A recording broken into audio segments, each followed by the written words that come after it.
Fridge. انسان کے اندر ایک، شاید اردو میں بھی آسانی سے استعمال کر سکتے ہیں، حالات پہ راضی ہونا۔ حالات پہ راضی ہونا، حالات کیا ہمیشہ موافق ہوتے ہیں کیا؟ نہیں، کبھی موافق ہوتے ہیں، کبھی مخالف ہوتے ہیں۔ ہم کیا ہمیشہ حالات سے راضی ہوتے ہیں؟ نہیں۔ گاڑی کا ٹائر بھی پنچر ہوتا ہے تو موڈ خراب ہو جاتا ہے، کیوں ہوا یہ؟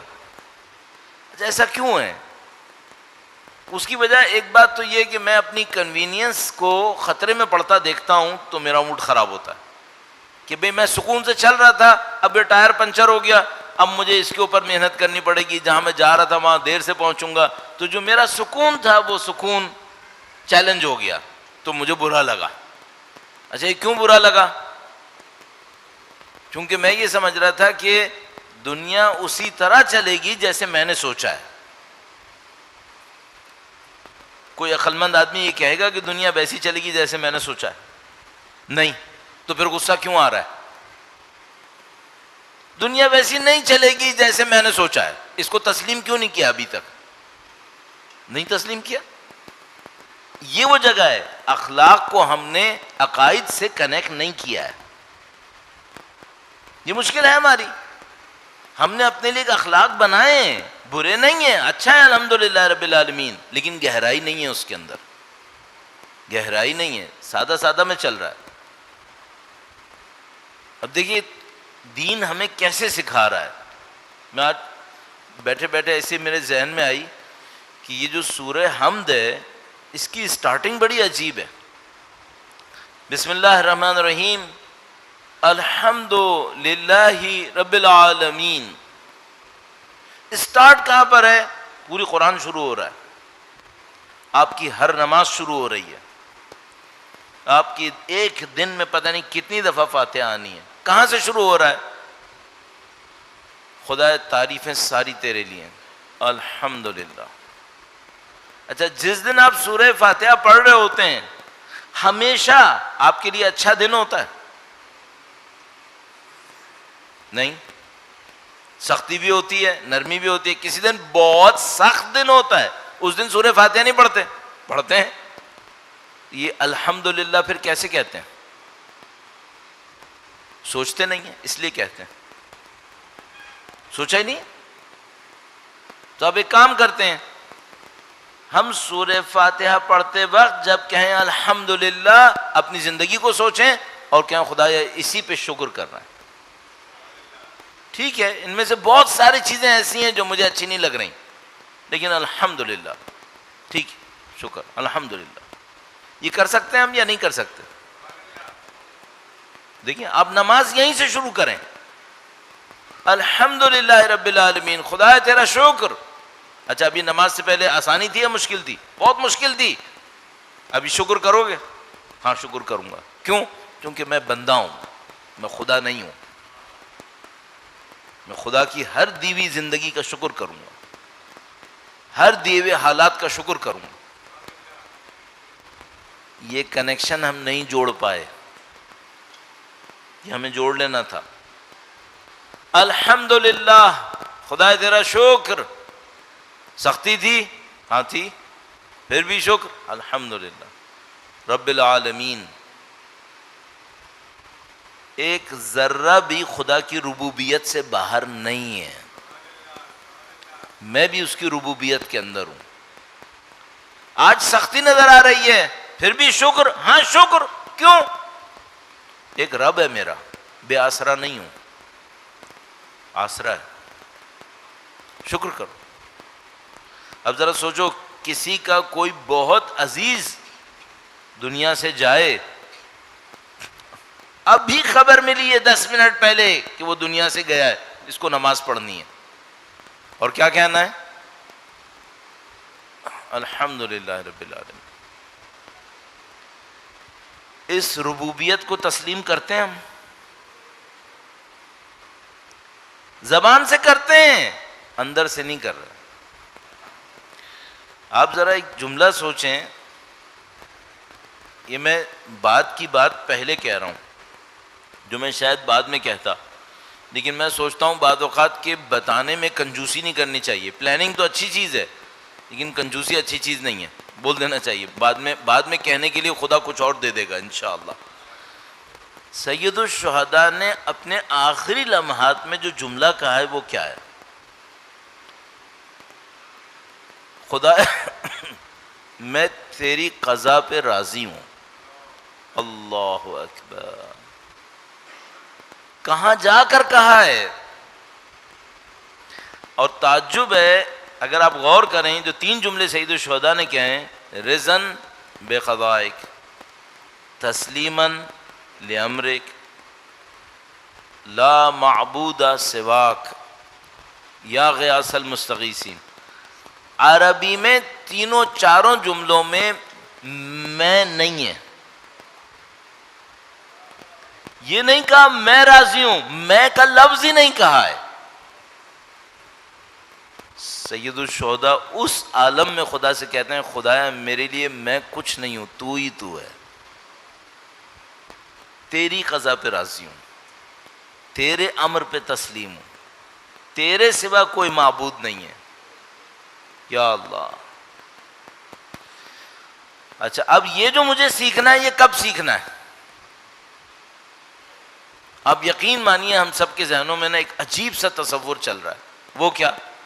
ایک وقت آئے گا جب امام تشریف لائیں گے، مجھے جنگ کے لیے پکاریں گے، میں بھی جنگ میں لبیک کہتا ہوا جاؤں گا، پھر وہاں میری مانوی تربیت ہو جائے گی. ارے بھائی مانوی تربیت نہیں ہوئی، اخلاقی تربیت نہیں ہوئی، وہاں تک جاؤں گا کیسے؟ ابھی سب کے ذہن میں یہ ہوتا ہے جب حج پہ جاؤں گا بیت اللہ کے دروازے کو پکڑ کے اللہ سے یہ دعائیں کروں گا. وہاں جا کے بھی کر لینا، یہاں خدا نہیں ہے، یہاں کیوں نہیں کر لیتے؟ یہاں کرو، وہاں جا کے اور اچھا کر لینا. آگے پہ نہیں ٹالیں، ابھی کریں. ابھی بھروسہ ہے کہ زندہ رہیں گے، کیا پتا کب مریں گے. تو یہ اخلاقی تربیت میں نہیں کر سکتا کہ میں آگے پہ ٹال دوں. نہیں، اب آگے کہاں جانا ہے؟ جو کرنا ہے ابھی کرنا ہے. اچھا ابھی میں نے آپ کے سامنے اسی لیے شروع میں ہی ثابت کر دیا تھا کہ یہ بھی نہیں ہے کہ آپ کہیں مولانا یہ کام علماء کا ہے. نہیں بھائی، وہ علماء کے کام کچھ اور نہیں، اس میں ہم سب ایک جیسے ہیں، اس میں دو علیحدہ نہیں ہیں، اس میں ہم سب نے کام کرنا ہے. تو ایسا نہیں ہے کہ آپ مجھ سے کہیں مولانا ہم تو عالم نہیں ہیں نا، ہم تو طالب علم نہیں ہیں، ہمارے لیے سیٹ کچھ اور ہے. نہیں بھیا، آپ کے لیے سیٹ کچھ اور نہیں ہے. یہ جو سید الشہداء کے ساتھ جان دے رہے تھے یہ سب کیا میرے اور آپ کے خیال میں عالم تھے اس معنی میں جس میں ہم کہتے ہیں؟ حتیٰ یہ جو عرفاء ہیں ان کے شاگرد سب کے سب عالم نہیں ہیں. جو بڑے بڑے عرفاء ہیں، کوئی درزی ہے، کوئی موچی ہے، کوئی نال لگاتا ہے، کوئی پتہ نہیں لکڑی کا کام کرتا ہے، یہ ایسے لوگ ہیں. تو ہم کیوں اپنے آپ کو ایگزیمپٹ کر رہے ہیں کہ نہیں ہم اس میں نہیں ہیں؟ ہم ہیں اس کے اندر. بس وہ معنوی تربیت کہاں سے شروع ہوگی؟ عقائد سے کنیکشن. سورہ حمد الحمدللہ یہاں سے شروع ہوگی. خدا شکر ہے تیرا الحمدللہ. ساری زندگی ابھی تھوڑی دیر پہلے مشکل ہی مشکل سورہ حمد پڑھتے ہوئے کہتا ہوں الحمدللہ. کیوں؟ رب العالمین. رب ہے میرا، اکیلا تھوڑی ہوں. ٹھیک ہے سختی ہے، رب کے سائے میں ہے، میں کیوں ڈروں؟ وہ رب کون ہے؟ الرحمن الرحیم، بہت رحم کرنے والا، بہت مہربان. کیوں ڈروں؟ یہ قبول کرنے کے بعد اب خدا سے کہتا ہوں خدایا دیکھ میں نے تیری حمد کر دی، تیری ربوبیت قبول کر لی، تیری رحمانیت رحیمیت قبول کر لی. اب میں تجھ سے ایک وعدہ کر رہا ہوں، تیری بندگی کروں گا، تجھ سے ہی مدد لوں گا. یہ کنیکشن مسنگ ہے. ایک دو نسلوں کی محنت سے ہم نماز تک آ گئے ہیں. نماز ہمارے عقیدے کو بنائے، عقیدہ ہماری نماز بنائے، یہ دونوں ہمارے اخلاق بنائے. ادھر نہیں آ پا رہے. اب ہمیں محنت کرنی ہے، اس میں کسی طریقے سے انٹر ہونا ہے. اور میں نے آپ کو سمجھ لیجئے بالکل اسٹارٹنگ کے لیے ایک چھوٹا سا پوائنٹ عرض کر دیا. اب اس سے میری درخواست آپ سے کیا ہے، میں بھی کوشش کروں گا کہ جب سورہ حمد پڑھ رہا ہوں تو اس بات کو سوچوں. آپ بھی کوشش کیجیے گا. اب واجب نمازیں پڑھیں گے کم سے کم، باقی بھی پڑھتے ہوں گے. سورہ حمد پتہ نہیں کتنی مرتبہ پڑھیں گے. اپنے لیے چیلنج رکھیں کہ جب بھی سورہ حمد پڑھوں ان باتوں کو سوچوں گا کہ میں زندگی کو اس سے کنیکٹ کر لوں انشاءاللہ. درود بھیجیں محمد و آل محمد. صلی علی محمد آل محمد وعجل فرجهم. سلام اللہ علیہ. اللہم صلی علی محمد وعجل فرجهم. اچھا اب یہاں پہ ایک معاملہ تھا جو میں نے ابھی تک عرض کرنے کی کوشش کی، مجھے کہ بھائی ہم ایگزمپٹڈ نہیں ہیں، ہمیں محنت کرنی ہے. یہ بھی عرض کیا کہ بعد میں نہیں کرنی ہے، ابھی کرنی ہے، اس کو آگے نہیں بھیجیں. تو میں آپ سے یہ بھی کہوں گا، یہ مت سوچے گا آپ یہاں تک تشریف لائیں، سنیں اور چلے جائیں. اگر میں نے یہ کیا کہ میں صرف سنانے کے لیے یہاں تک آیا اور گیا، یقین مانے میں نے آپ کے ساتھ ظلم کیا. اور اگر آپ نے یہ کیا کہ آپ صرف سننے کے لیے آئے اور چلے گئے، آپ نے بھی پھر اپنے ساتھ ظلم کیا. ہمیں سیکھ کے کچھ عمل میں لانا ہے، آگے بڑھنا ہے. تو اب ایک مسئلہ ہے، یہ میں نے کل پرسوں عرض کیا تھا آپ کی خدمت میں کہ بھائی بعض لوگ اتنے خوش نصیب ہوتے تھے، ان کے پاس علم اخلاق کے استاد ہوتے تھے. وہ ہر روز دوپہر شام کہیں اپنے استاد سے ملتے تھے، یا ہفتے میں ایک آدھ دفعہ جا کے پوچھتے تھے بھائی ہمارا معاملہ یہ کیسا ہوا، یہ کیسا ہوا. ہم اتنے خوش نصیب نہیں ہیں، تو ہمارا کام تھوڑا ٹف ہو گیا ہے. البتہ یہ بھی عرض کرتا چلوں کہ جب وہ علم اخلاق کے استاد ہوتے تھے تب بھی سب کو توفیق نہیں ہوتی تھی کہ وہ ان کے پاس چلے جائیں، نہیں ہوتی تھی. کچھ لوگوں کو توفیق ملتی تھی. تو ایسا نہیں کہ آپ سوچیں اگر میں نجف میں ہوتا تو میں بہت بڑا استاد ہوتا، نہیں. بہت سارے نجف میں ہوتے تھے، قم میں ہوتے تھے، نہیں جاتے تھے. اب کیا کرنا ہے؟ اب آپ اپنی عام زندگی سے سیکھیں. دیکھیں آپ نہیں جائیں گے نجف پڑھنے کے لیے، آپ نہیں جائیں گے قم پڑھنے کے لیے، نہیں ہونے والا یہ. تو آپ کو کہاں سے سیکھنا ہے؟ اپنی عام زندگی سے. یہی جو آپ واجب نمازیں پڑھ رہے ہیں انہی سے سیکھیں. یہ بھی نہیں ہوگا کہ مثال کے طور پر وہ کوئی کہنے لگا کہ ہم نجف کے اندر دیکھتے تھے کہ کتنے لوگ نماز شب کتنی لمبی لمبی پڑھتے ہیں، تو کہا کہ ہم نے دیکھا کہ نماز شب کی ویتر کے اندر ابو حمزہ پڑھنے والے بہت ہیں. اللہ اکبر. یہ بھی نہیں ہونے والا، یہ ہم نہیں کر رہے. تو ہم تربیت کیسے کریں؟ نہ اخلاق کے استاد کے پاس جائیں گے، ہیں بھی نہیں مثلا. نہ قم نجف جائیں گے، ممکن نہیں ہے. نہ اتنی ڈھیر عبادتیں کریں گے، یہ بھی نہیں ہے. اچھا تو کریں گے کیسے؟ اب میرے پاس دو راستے ہیں. ایک راستہ یہ ہے کہ میں آپ سے کہہ دوں بھائی آپ کا میرا معاملہ خراب ہے، ہم لوگ نا امید. ظاہر میں یہ نہیں کروں گا. اگر نا امید تو پھر میں کہاں جاؤں گا پھر؟ تو اس کا مطلب کیا ہے؟ اسی زندگی کے اندر رہتے ہوئے میرے پاس سیکھنے کا کوئی پوائنٹ ہوگا.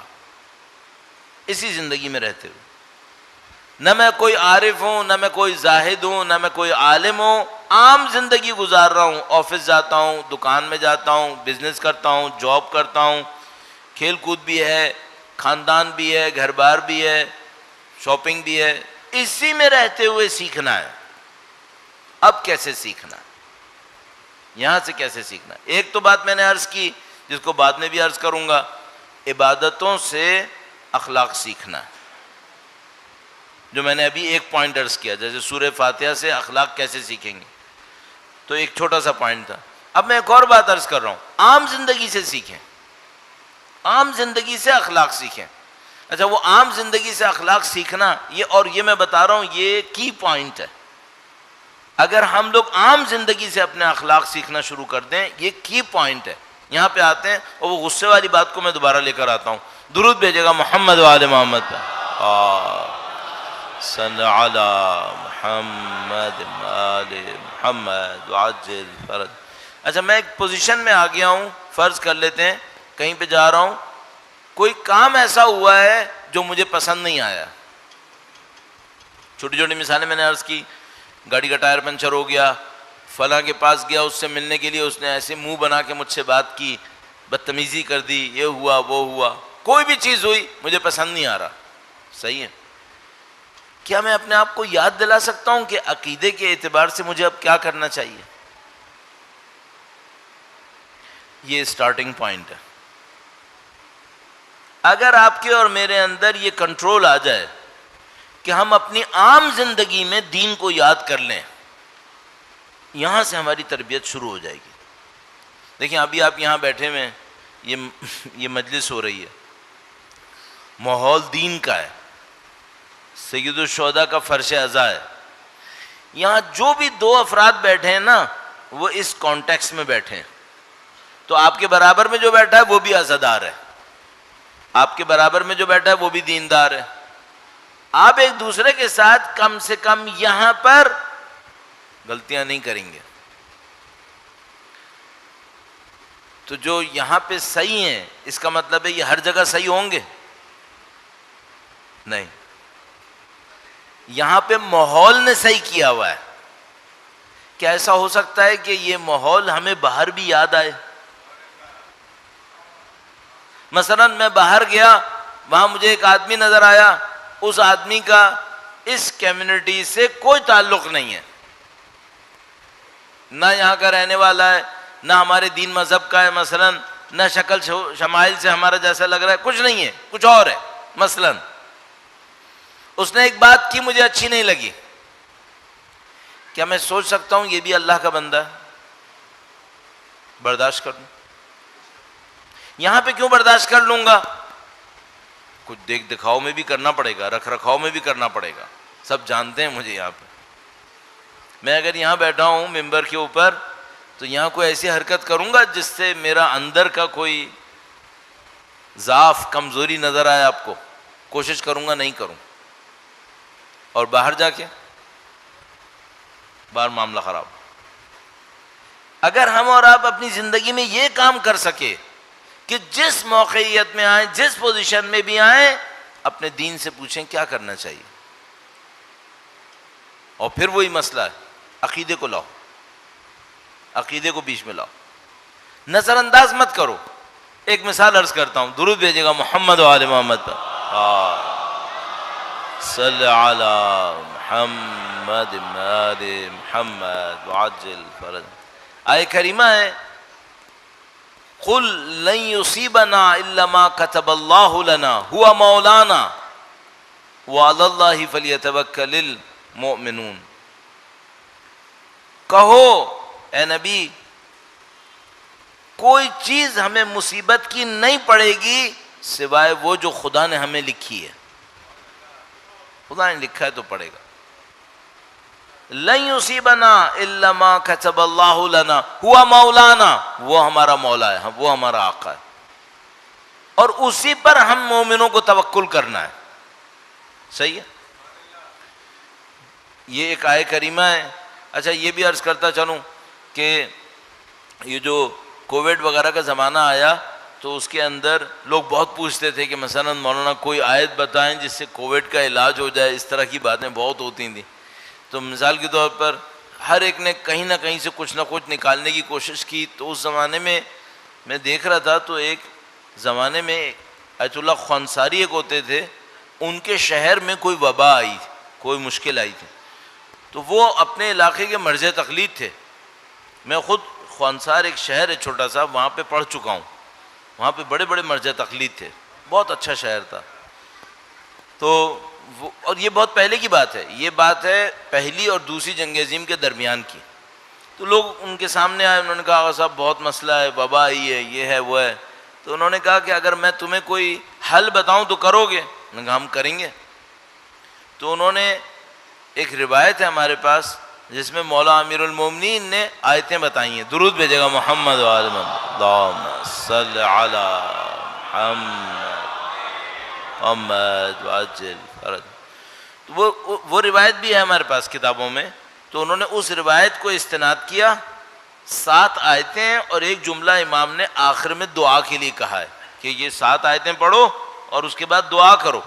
تو انہوں نے اپنے لوگوں سے کہا کہ بھائی یہ 7 آیتیں آپ فجر کے بعد پڑھیں گے, یہ دعا مولا نے فرمائی یہ کریں گے, اور انشاءاللہ آپ ان تمام پریشانیوں سے, وبا سے محفوظ رہیں گے. تو بتانے والا نے, اچھا اس زمانے میں کسی چیز کو پھیلانے کے لیے کیا کرتے تھے, ظاہر ہے اب وہاں پہ ریڈیو وہ ٹی وی وغیرہ تو ہوتا نہیں تھا, کلپ بنایا بھیج دیا, یہ سب نہیں ہوتا تھا. تو لوگ مجبور ہوتے تھے کہ فوراً لکھیں اور لکھ کر دوسری جگہوں پر پہنچائیں. تو ایک بہت بڑے کیلیگرافر تھے, کیلیگرافر وہ جو خوش نویس لکھتے ہیں اچھا ہینڈ رائٹنگ میں, تو ان سے بات کی کہ بھائی آپ ان 7 آیتوں کو لکھ دیں. تو انہوں نے وہ 7 آیتیں لکھ دیں اور لکھ کر آیت اللہ کو بھیجیں. وہ بغداد میں ہوتے تھے, سوری عراق میں. تو انہوں نے 7 آیتیں لکھی اور آغا کے پاس بھیجیں. پھر آغا نے اس کے اوپر لکھا کہ اس کو فجر کے بعد پڑھیں انشاءاللہ, اسٹیمپ لگا دیا. اس کو لوگوں نے ایک دوسرے تک پہنچایا, وہ ابھی تک موجود ہے وہ تصویر. تو اس میں پہلی آیت یہ آیت ہے, قل لن یصیبنا الا ما کتب اللہ لنا. کوئی مصیبت ہم تک نہیں آئے گی سوائے وہ جو خدا نے ہمارے لیے لکھی ہے. اچھا وہ جو خدا نے ہمارے لکھی ہے فوراً دماغ میں آتا ہے, امتحان کے لیے لکھی ہے یا سزا کے لیے لکھی ہے. تفصیل سے اس کے اوپر گفتگو کی ہے, ہم بھی جو کچھ بول سکتے تھے ہم نے بولا ہے. کچھ بھی ہو, چاہے خدا نے سزا میں لکھی ہو چاہے خدا نے آزمائش میں لکھی ہو, دونوں صورتوں میں آپ ایک کام کرو, بولو الحمدللہ رب العالمین. کچھ بھی ہو, حتیٰ سزا میں بھی دی ہے نا تب بھی بولو الحمدللہ. کیوں؟ یہیں پہ سزا دے رہا ہے, آخرت تک نہیں رکھ رہا. بہت اچھا ہے, یہیں پہ ٹال دے. آزمائش ہے تو میرے درجہ بلند ہوگا اس سے, تو نہیں بولوں الحمدللہ دونوں صورتوں میں.